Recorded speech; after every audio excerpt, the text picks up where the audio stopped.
ያዕቆብ ከቤርሳቤህ ወደ ካራን ሲሄድ የለውም ነበረ አማካሪ ዘመድ።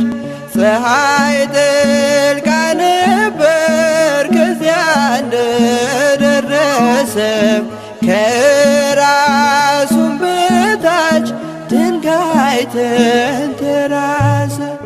ያዕቆብ ከቤርሳቤህ ወደ ካራን ሲሄድ የለውም ነበረ አማካሪ ዘመድ። ፀሐይ ጠልቃ ነበር ከዚያ እንደደረሰ ከራሱም በታች ድንጋይ ተንተራሰ።